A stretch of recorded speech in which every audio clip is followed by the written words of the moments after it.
What's going on, y'all? It's Jay Smoke Reviews here, back at it again with another video, man. Bring you guys little updates around the culture type of video, right? It's been a little bit quieter this past week outside of, Verb yelling over his swamp battle, which it seems like that's kind of ceased. There hasn't been too much going on. We have no events this weekend. There has been NOME 14 announcements, which I'll talk about a little bit in this video, but for anybody that's been around, I typically do a lot of videos during NOME season based around NOME, the history of it, what's going on with the card. So expect once that card's fully dropped, which I think is relatively soon, expect predictions, some more video concepts around it. But I will talk a little bit about the announcements today, as well as a couple events we have coming up next weekend. Gates of the Garden versus OSBL, first one we're going to talk about. And also, I believe it's called Overdose 2 out in Chicago. Just shine a little bit of light on some of these cards from smaller leagues that still have some important names or some interesting matchups on them. So, starting off, we'll talk about Gates of the Garden versus OSBL. So, first thing to talk about, like I said, is Gates versus OSBL. And I'm not going to be predicting every matchup here, but there is some key names and some key matchups that I want to look at. Not really sure if they're 1-3 rounds, what the exact situation is. But when it comes to theme cards, and got to give a shout out to Frank White and the We the Fans movement, man. I think theme cards are great, especially when we talk smaller leagues. It adds stakes and it adds bragging rights up. That's going to motivate the battlers, more prideful. They're battling for something as opposed to just battling for pay or just for their next matchup. There's a little bit more to it here. But like I said, not going to predict everything, but I want to talk about a few of these matchups. Ace versus Kid Slade looks like the main event type of slot here. Love the talk that they can have, right? Real talk, street shit. And both of them rap very well. I think with Ace, that's by far considered his biggest strength is his rapping ability. Although sometimes it feels like he's rapping so fast or in detail that it messes him up a little. And with Slade, I'd almost say it's an underrated part of his game. I love the way Slade raps. I think it's fantastic. Fits his content perfectly. Believable in the delivery as well. And in terms of picking a winner for the battle, I think Ace, with the way more seasoned, has seen a little bit more, different just portion of his career than Slade, who's still figuring himself out a little bit, especially after the Tay-Rock battle. And then the top tiers he's facing then does good versus Cortez, wins, does good versus Suge. I'm not saying it in order, but does good versus Suge, probably loses to most people.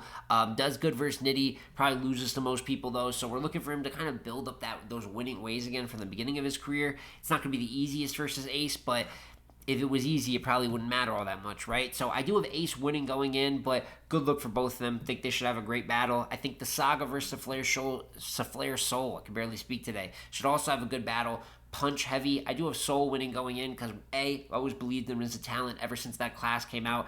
He has been my favorite talent from his class. And B, even though Saga was good versus Young Ill, or solid I should say, I did have him losing that battle, thought he could have been better. And I am hearing, didn't see for myself, but he battled on King of the Dot.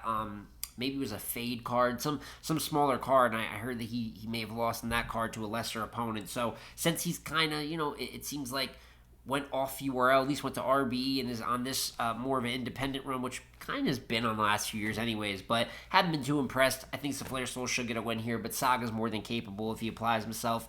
And the last few matchups I like, Lady Caution versus Mallory X, good for the ladies, gives Mallory a shot, good up-and-comer. Foots versus Elijah Straight, another bar fest, more on the pen side. No, it's still on the puncher side. I wouldn't say more on the pen side than the puncher side. It's not exactly power punchers like Saga and Saflair, but Elijah Straight, I can't even say an underrated talent. Very, very good puncher, but he stumbles a lot and he loses a lot. So I just don't think it's worked out results-wise for him. Pure wordplay-wise, he can punch with some of the better punchers in the game. And Foots hasn't battled in I don't know how long, and he's just too talented not to. His last battle was Nitty, which none of us saw unless you were there because of the fact they signed like 2 different contracts. And then he's supposed to battle Dice. When is that battle happening? This has been a 3-rounder. It's been delayed for like 7 months. So yeah, just glad to see Foots back at the ring. I think he is better than Elijah Straight, so he should win, but he just needs anything. And last couple of matchups I want to talk about. Also, shout out, I see Jay Kruger on the card. Who doesn't love Jay Kruger raps? Going to be battling a guy, P Black, but I'll be excited to see him rap either way. And then Holmesy versus Eunice. Gotta give Eunice some credit. A lot of noise around his name lately. The Eunice for NOME campaign has been pretty heavy, and if he does end up making NOME, I think it's warranted. A number 1 rookie, right? And I always think that when you're the number 1 of something, particularly an up-and-comer, it's not crazy to put you on the card by any means. I do think it's franchise battle, which I expected him to win clear. Did have him losing that battle, although he was good in it. think that hampers the momentum a little, where I don't know if it's a lock like it would have been if he beat Franchise. I think if he did, we're talking about a lock for NOME, right? But there is good matchups for him to have either way there. If he makes the card, it's deserved. If he doesn't, he'll probably be there next year, and he'll still have some good plates on the horizon for him. And it's another matchup versus Holmesy where it's a solid mid-tier. I think similar to the Franchise battle, though, I have him better than Holmesy in most categories except angling, which I still think Eunice is good at, but it's Holmesy's speciality. My only issue, and similar with the Franchise one, is that will Holmesy be motivated by the fact that everyone's like, damn, Eunice is so good, he should beat you. Why are people predicting a rookie to beat me? Does it have that same effect where Holmesy brings a high-level performance from himself, same way Franchise did, kind of pridefully, and beats Eunice? Very possible. I have Eunice winning going in, but it's one of those matchups, as you can tell, has more of the more interest to me than some of the others. And last one is Bill Collector versus Woosad, and I expect Bill to win very clear. He's been rapping incredible this year, and I think that just skill-wise, he is more than what a Woosad can match up to, even at maybe 70 or 80%. But Woosad is in need of a good performance. I mean, it's two URL, but this isn't a URL battle, right? But he's had two URL battles, 3-rounders. I have him getting 30 in both. He's a little better versus Fonz than versus Flair, but now you get Bill, another high up level name, and like I said, whether it ends up as 1 round or 3, we need something where you're in a class competing with like you have your 6, but then there's another 6. You're basically competing with 11 other people to get your stock up and get those opportunities. And if you don't start cashing in versus some of these like kind of shots that you get, there needs to be impact. It's not even a win, but there needs to be an impact performance.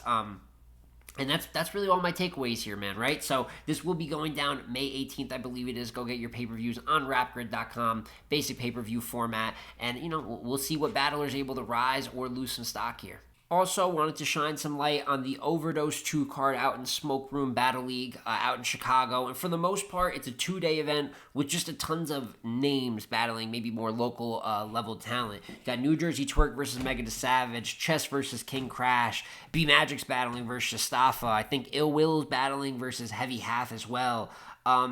There's just high-level names everywhere. I think Ishmula versus Luke Castro, although not as high level as the rest. But you're seeing there's just a lot of names popping out to Chicago. But for the most part, there's only a few matchups that on both sides are, like, competitive, like, kind of going to sway the stock of each battler as opposed to just being able to see your favorites pop out if you live in Chicago and watch them rap. And in terms of, like, marquee matchups in a sense, there is 2 days of the card. One of the main events is Trufo versus Snake Eyes. Gritty. A lot of little shit talking, right? If Trufo is clean, I think he should win this battle. Content-wise, he's better than Snake. He's not clean, so I don't think it's crazy to think Snake would win this battle. However, it's in Chicago. I believe that Foe is actually hosting the other day that he's not battling on, so we'll see. Maybe if he's also put a lot of time into putting the event together, that can take some strain on you. He's not the league owner, but even being a part of it's an extra layer of work. But as I said, home games, I'm just going to go with the home battler if I don't feel like either of them have a clear difference from each other. So I'll have Trufo winning that. Young Cannon versus Mac Myron is on here. I know a lot of people, it's always funny. People be like, if win percentage mattered, Young Cannon would be way higher. Young Cannon's win percentage really isn't all that. However, I do think he is going to beat Mac Myron. Mac has just not looked like himself for really a couple years now. And I don't even know, before that, he was crazy. He was hitting like elite levels, but his Big K performance was good, right? His Danny battle was good. And I think there was rumblings, right? I think Surf said he wanted him on light work, and people were like, he's kind of like Will in a way, but I don't think they're comparable as talents at all. I think, shout out Mac, obviously him and Will share some similarities. They're cool. They've rapped around each other for so long, but it is 2 different levels of talent, and Mac's kind of been showing that the last couple years for me. So I actually have Young Cannon picking up a W there. And then on, I think I don't know which one's day 1 or day 2, but it looks like the main event is going to be Big T versus Av. Like I said, I don't know if it's day 1 or day 2. And Av is going to win this battle. He should. There's no reason to not win this battle. Even on the road, we're talking about Big T here. However, it is Big T in Chicago. So while I do have Av winning clear, if it happened anywhere else, I'd have it as like a 3-0 disgusting body. Still potential for that. But we just watched X Factor, who had not looked good at all his last years of performing, right? When he does rarely pop out. Had a home game in Michigan versus Foe. And even though I had him losing the battle, he was really good. He gave a worthwhile performance because that home crowd gives a boost, especially if at one point you had Hall of Fame talent. You could always tap back into that with rap. It's not like sports, you tear your ACL, you eventually things get slower. You can still rap grade just about motivation. Expect Big T at a home game to be one of the better Big Ts that we've seen in a minute. He's still going to lose, but I do think it is going to be respectable Big T. And the last battle I wanted to touch on was Fonz versus Bad News. Bad News, actually, Bullpen's got an event end of June now. I forgot what it's called, but it's like a redo to get Twerk and Clone shot.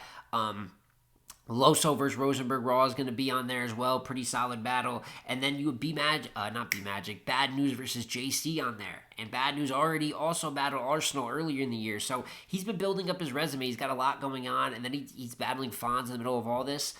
In the Midwest at that, not a home game for Fonz, but like I said, closer to home for him than most of his battles are.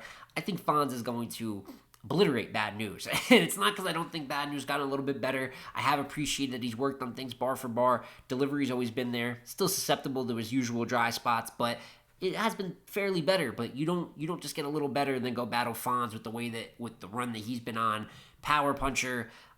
It's just, what can I not say about Fonz that he hasn't been doing? If you've seen his Chef Chaz performance, you know what's going down. He's got NOME coming up. He looks fully locked in, and just talent-wise, he's just a level above there on Bad News. I think it's a rough matchup for him. I think even though, I don't know how many people are going to be tuned in for the Chicago card, but I guarantee you Fonz is going to have a performance that gets some clips going viral and whatnot, because I expect another powerful showing from here on Smoke Room Battle League. But has a pay-per-view of its own. I don't know if it's on Rap Grid, but go tap in, man. Some good battlers here, some good matchups, and overall, two fairly good small league events going down next weekend. And then just want to talk about NOME just a little bit. Like I said, not doing full predictions, anything like that. We're waiting for the full card to drop to do a bunch of NOME content. But I think it looks really good on paper so far. Obviously, Nitty versus Lux is historic on paper. We know what that matchup means. Geechee versus Fonz in that co-main event type of section.